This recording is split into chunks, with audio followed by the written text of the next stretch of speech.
Hello guys, this is GingerLion. Welcome back to episode 15 of my modded Minecraft Let's Play. So, I've been doing some thinking since our last build when I made myself an oreberry farm. Unfortunately, I learned a couple of things about oreberries.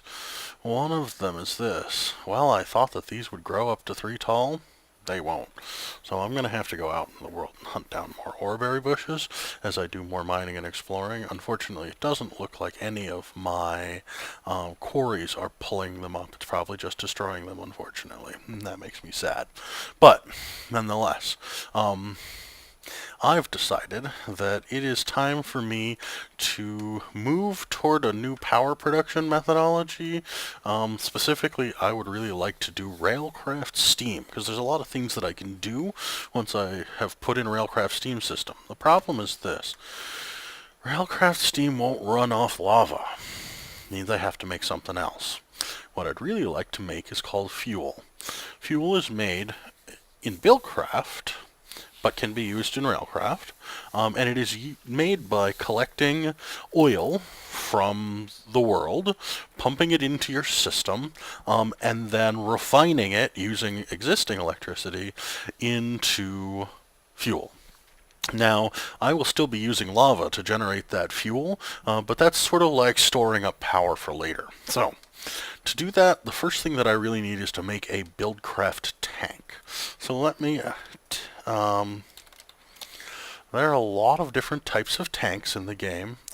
I could have used an iron tank from Railcraft, but unfortunately they don't hold as much fluid as a steel tank. In fact, steel tanks hold twice as much per unit volume. And I'm going to need steel anyway to make the boiler tank that's going to make my steam. So, what I did was this. I hunted down the recipe for steel. And there are a lot of recipes for steel. And a lot of ways that you can make it. Come on. Steel ingots. And the recipe that must be, I need the Railcraft steel ingot, because it's the one that actually handles everything else. There it is. So the recipe for the Railcraft steel ingot, I could make it by smelting steel dust from Calclavia core, but the recipe for that uses quite a lot of coal, more than any of the other recipes that I've been working with, and an extra smelting.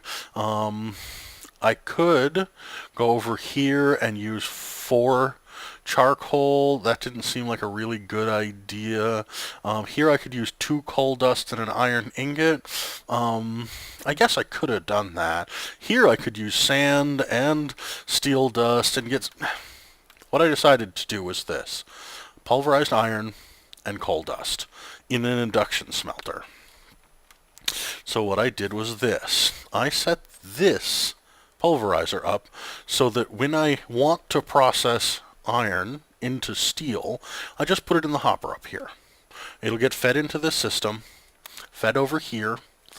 This is set up to accept from the right hand side pulverized coal, and over here this is just gets filled with coal and keeps producing pulverized coal no matter what, because once this gets stopped up, it doesn't matter.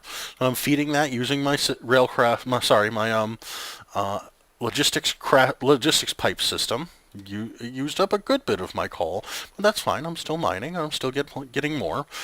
It also has a byproduct of sulfur. Unfortunately, it's a different sulfur. It's the thermal expansion sulfur. And so I set up a new barrel for it. I'll probably use it first if I ever need sulfur. So, that gets me iron. Now, once I have iron, to make it into... that gets me steel. To make a steel tank, let me grab the recipe for a steel tank wall. This is the actual... I need steel plate.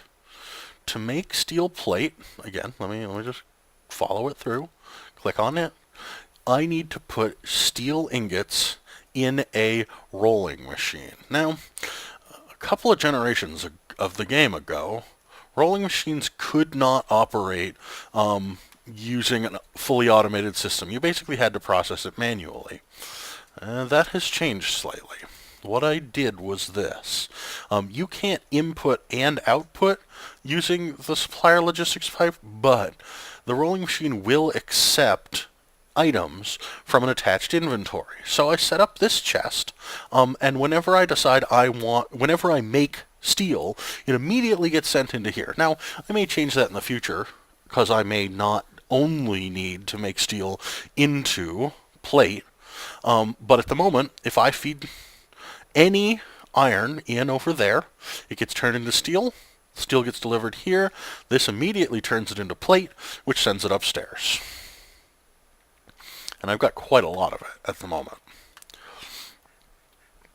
So now, let me take some steel plate out of here. Let's see, if I have any glass or glass panes around, that would be absolutely perfect. Let me look real quick. If I have any glass panes. Otherwise, I have plenty of glass, so I can make some. Not in there. Not in here. Looking around, looking around. This is one of the disadvantages of this particular sorting system that I'm using, is that it involves a lot of looking in chests to find what I need, which I hope to fix sometime soon, but I haven't actually done so yet. So let me go get some glass.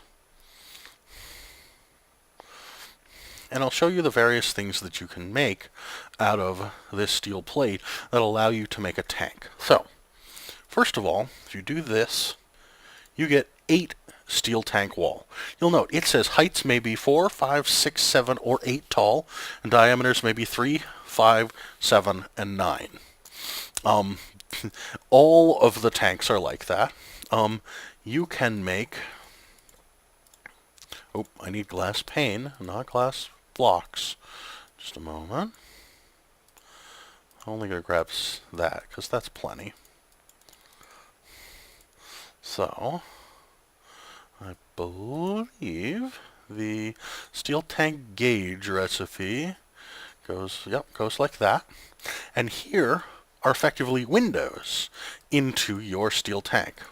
Now there's one other recipe, and I'm not going to make it because I don't need any more of them right now, but you can make a steel tank valve, which is how you get liquids in and out, and it's basically 4 iron bars and a lever around the same 4 plate. Either way, you get 8 items per 4 steel plate that you use. Also, and I think this is amazing, they've added dyeability to them. You can dye them any of the 16 basic colors, so you can have your tanks look different colors. What that led me to was this. I did some hunting, and I got myself enough black dye to make this beast over here. This is the maximum size tank that you can make out of a railcraft system. And because I use steel instead of iron, it's got the maximum storage capacity. If you look up at the top, if I put my cursor over this, this can hold 20,736 buckets of any given liquid. So how I built it, it was simply a matter of laying it out. It says 9 by 9 by 8. It's the largest you can build them on. Again, if you put the cursor over this, heights may be as much as 8. Diameters must be maybe as much as 9. You'll note that has to be 3, 5, 7, or 9. It has to be an odd number. Now, the tank valves, you can put them anywhere you like, but there are a couple of tricks. One is this. If you intend to drain liquids out of the tank, draining them from the bottom works best because, for example, this valve over here, until the fluid level's up to here in the tank, this can't drain. Similarly, filling is best done from the top because it immediately drains in. It's easy. Beyond that, there are 2 more tricks that are worth knowing. One is this. The bottom center block of any tank actually holds the tank's identity. What I mean by that is this.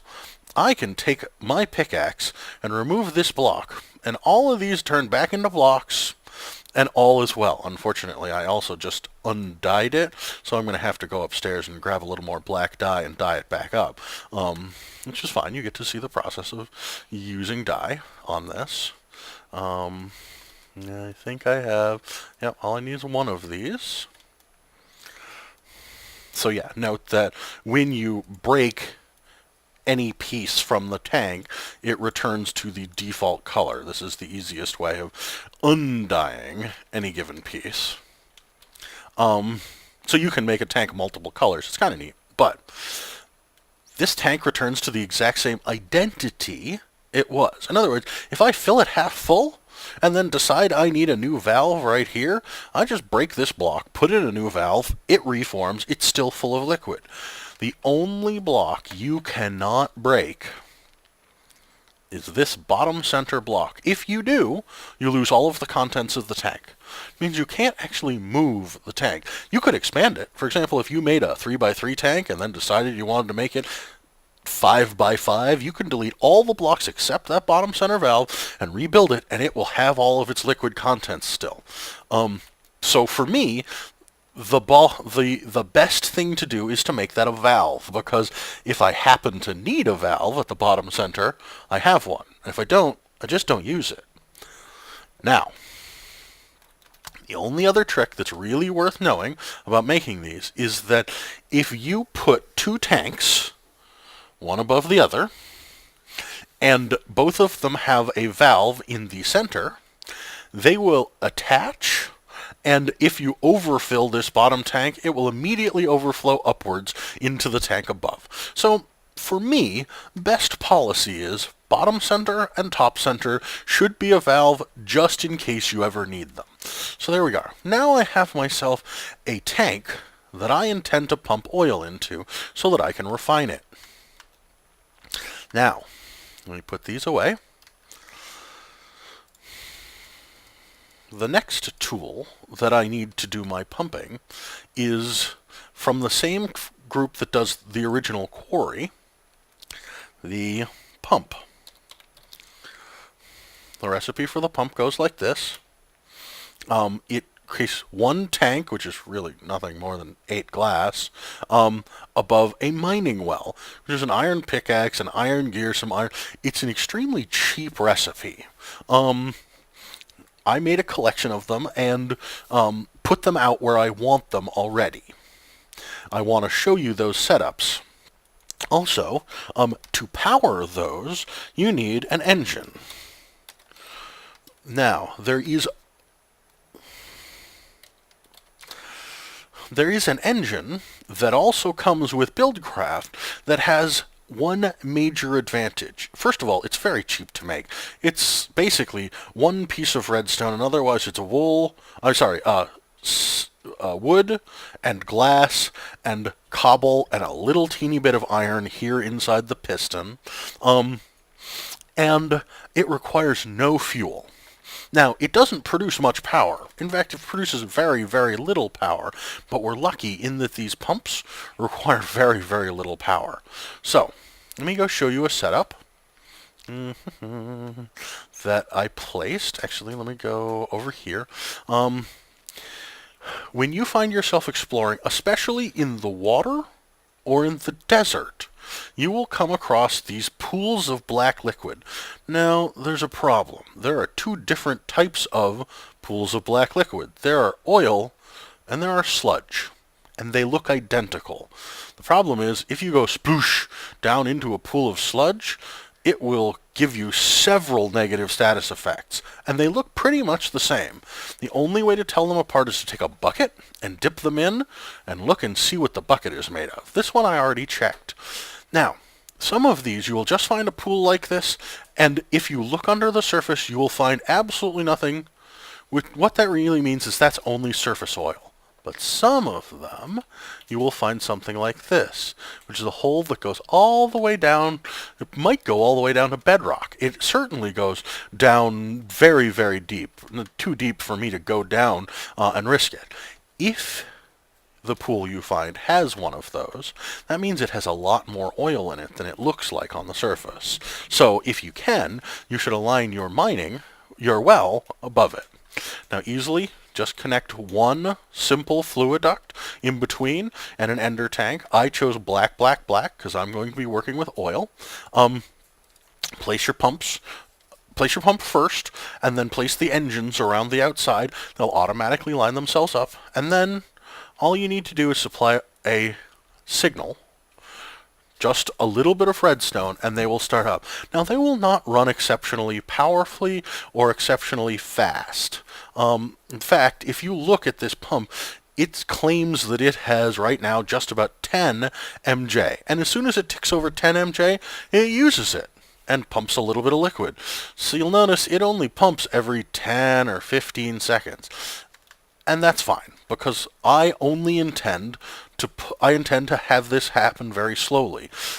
If you focus on the fluid duct, you'll notice that every couple of seconds it switches to oil and then empty. What it's doing is it's filling this with oil, and because I have it set up correctly back at base, it's emptying of oil back at base into my tank. So let me go back to let me go to several other mining locations that I have set up.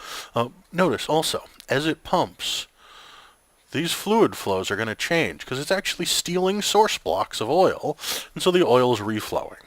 This is why I put a chunk loader out here, because it matters that this device continues to operate while I'm not here. So I'm going to go turn on my other pumps, and then I'll meet you back at base. Okay, folks, so I'm back at base, and as you can see, my tank has this lovely black oil pumping down through it, falling down into the bottom. And if you check, while it's not anywhere near a portion of the tank, it is definitely it's got 306, 308 buckets of oil flowing into it. Now, this will hold 20,000, but there's at least the beginning. So now, I'm going to need to make myself some refineries. I haven't even looked at what the recipe is for the refineries at the moment, so let's take a look at it together. Let me return back to my lion form, because bat form is great for travel, but just not the best for construction. Okay. We need the refinery from Buildcraft Factory, and it's a diamond gear, which is not that bad to make. 3 tanks and 2 redstone torches. That's easy. So let's see. Let's make the diamond gears first, because they're the most expensive and slightly the most unusual. Diamond, gold, iron, stone, and wood. Okay. I'm going to make 5 refineries, because I think that'll be more than enough to keep up with the flow of oil that I'm getting. So let's get diamond, gold, iron. Now I need some wood to make sticks out of. That should be more than enough. And I need some cobblestone. That gives me a stack. So now let me look at the refinery again. It requires 1 gear. So I said I wanted to make 5. So let's make 5 gears and work our way up through. And I happen to know that each wooden gear takes 4. So that's 2.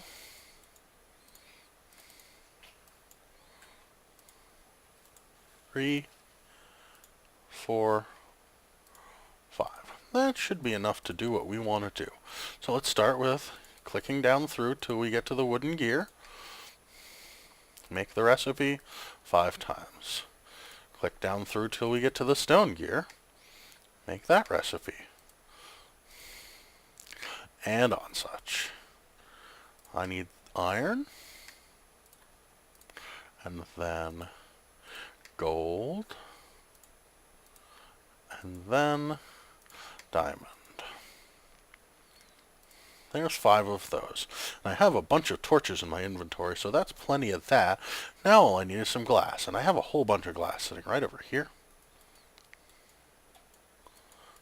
Let's get 2 stacks just to make sure. And this recipe calls for 3 tanks, so I need 15 of them in total. Let's see what, if I put this recipe in, it'll make 16. So I really only want 15, so we'll leave 1 in.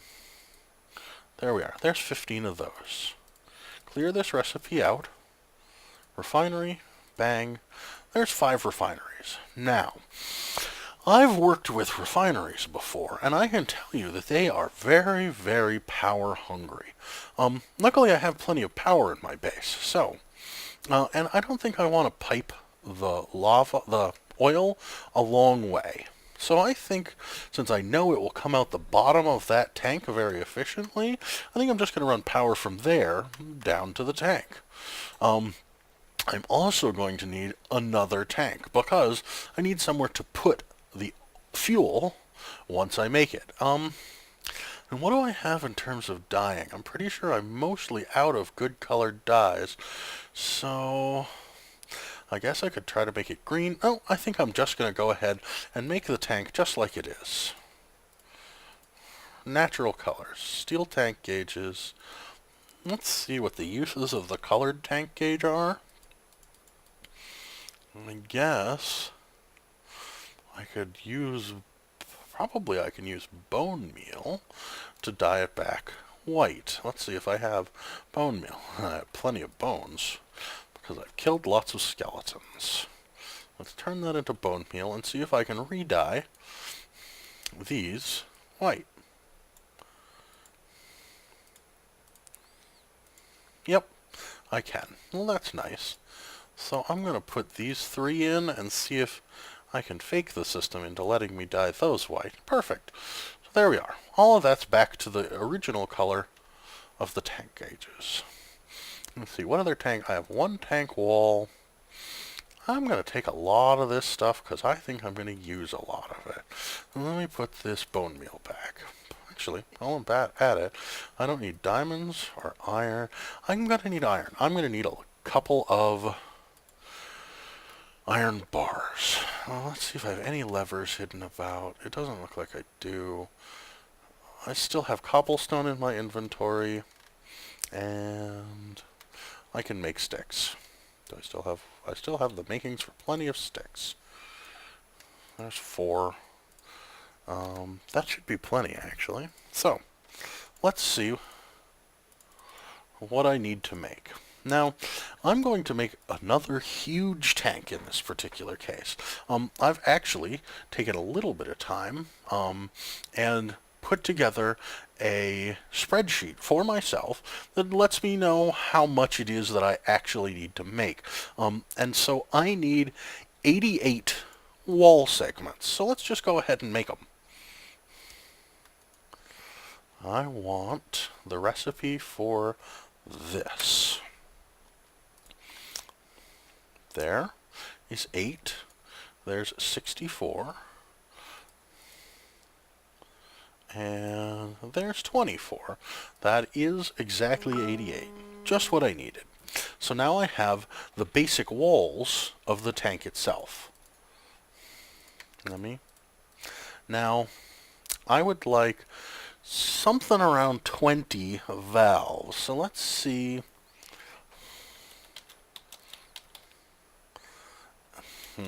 If I can't spell, it can't find it for me. So, if I click on the tank valve, its recipe involves iron bars. So let's make 16 iron bars. That should be more than enough for what I want to make. Let's put the recipe in the crafting station. 8, 16. There. That's guaranteed to be more than enough. And now, finally, I wish to do the tank gauge. And I don't have enough glass. And in fact, it doesn't want, if I'm correct, it doesn't want glass, it wants glass panes. And so I'm going to go downstairs and collect some more glass to make glass panes out of. That's plenty.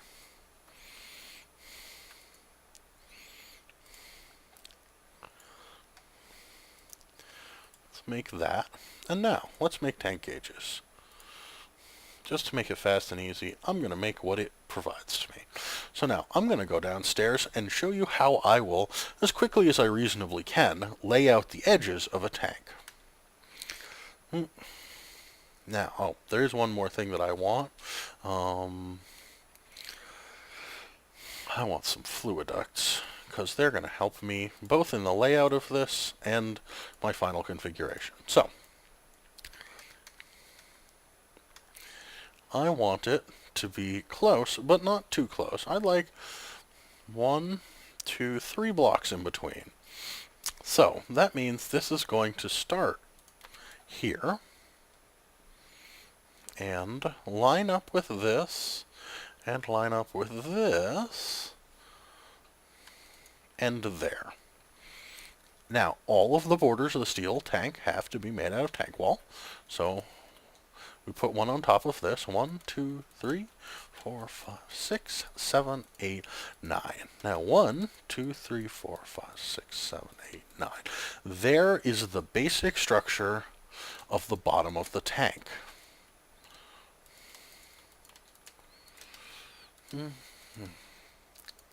Now, let me refill my hand full of steel tank pieces and switch into bat form.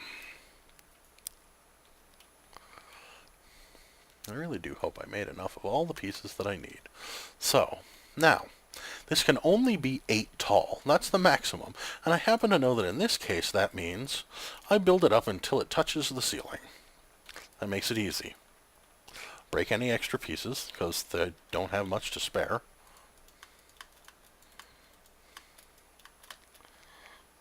Touches the ceiling. Touches the ceiling. And one more time, if you can't guess, touches the ceiling. And then I need to connect these to each other. Always, this outer frame needs to be made of just solid steel tank wall.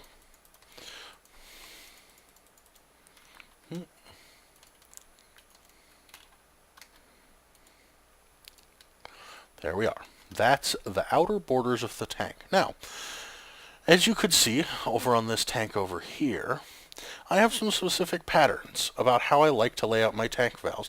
It mostly has to do with I like to know that I can get at fluids in the tank from any place when I'm building later.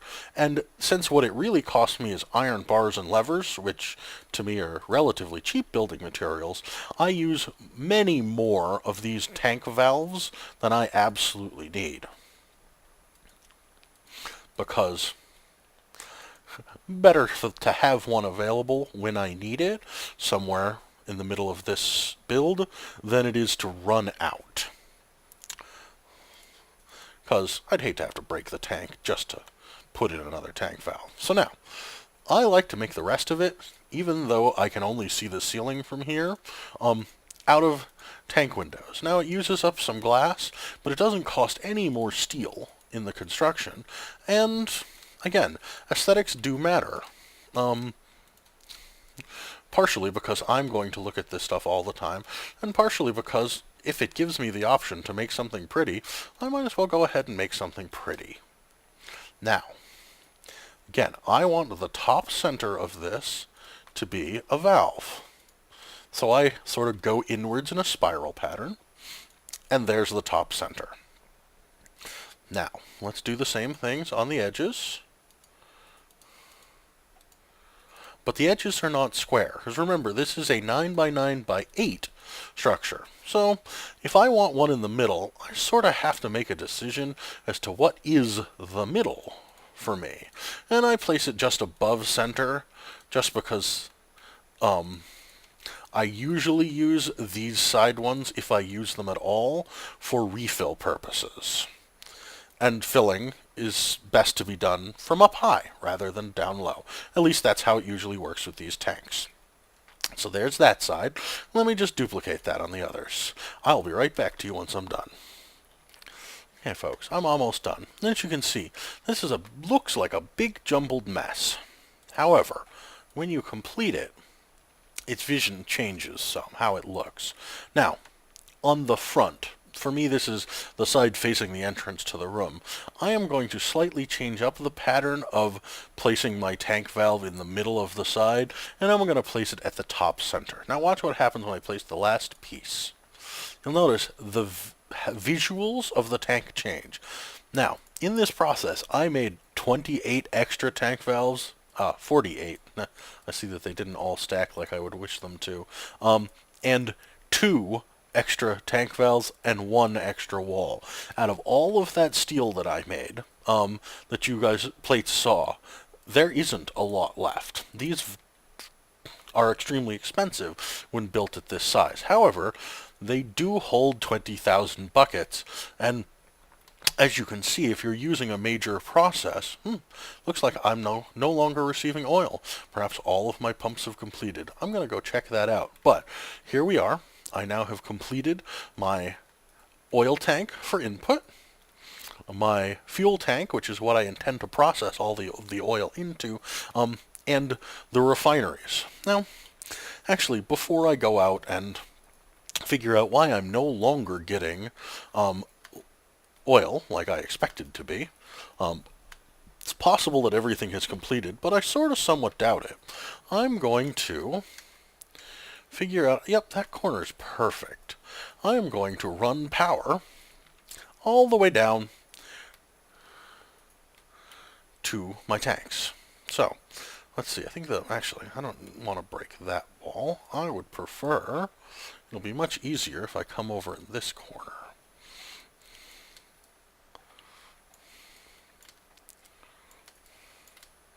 There we are. There's power.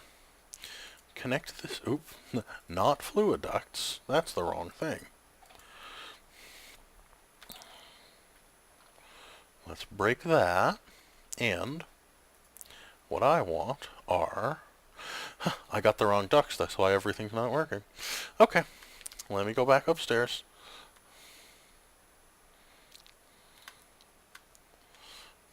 In this chest, there should be more than enough redstone energy conduits, which is what I actually wanted to do this job with. I still do need fluid ducts. It's impossible for me to move my oil and later fuel around without them. Let's see.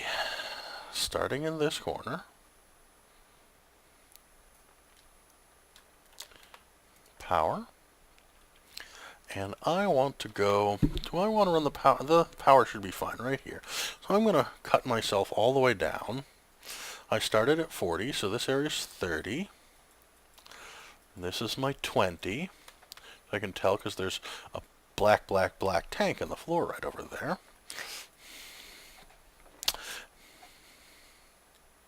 And cut through into here where I can see my steel tank full of oil. Perfect. This is exactly what I wanted. Now I'm down to the floor. Fly back up and attach power. I keep forgetting that I don't press back to go back. I press shift to go down.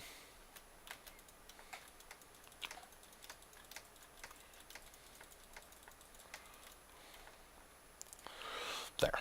This produces me power. Now, what do I want to do with that power? Well, what I really want to do is refine oil. So, let's see. I haven't placed one of these in quite a long time. Let me check the documentation on the wiki really quickly and figure out where I push fluids in and pull them out. And I'll be right back. Okay, folks, so I figured out the way that this needs to be laid out. It goes like this. When you place the refinery, it faces you. You are supposedly, this is what everything I checked says, you feed it fluid, oil, from the back. You extract the completed product from it from the front. I still have redstone torches? I do not, okay? And you can supply it power anywhere, and so I'm going to do it right from above. Yep, they immediately begin cranking because they're being supplied with more power than they actually know what to do with. And so I'm going to go ahead and run this fluid duct up high on that tank. Let me actually do it right here. and I'm going to run it away from the tank so that it doesn't accidentally connect to anything else. Here we go. And over. And let's have this one come up. Made myself a little bit of a loop. That should be fine. I'll go fix it.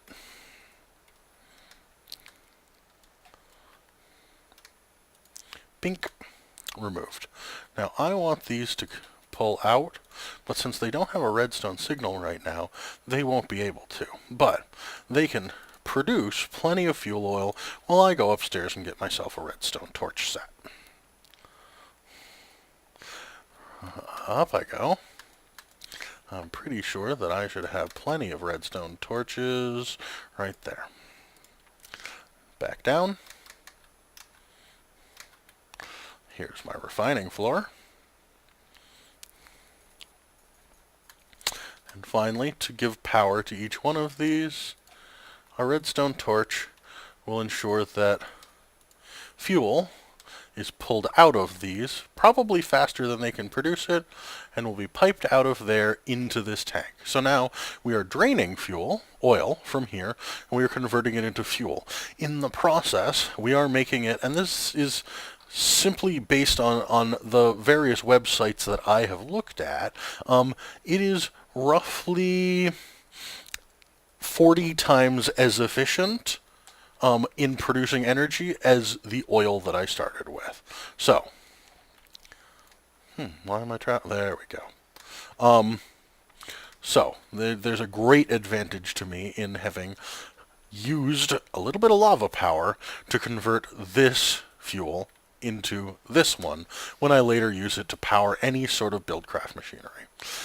So, there you are, folks. A quick overview of collecting buildcraft oil from the world, storing it, the uses of steel tanks, and refining and storage of that. So, I'm going to wrap up the episode here.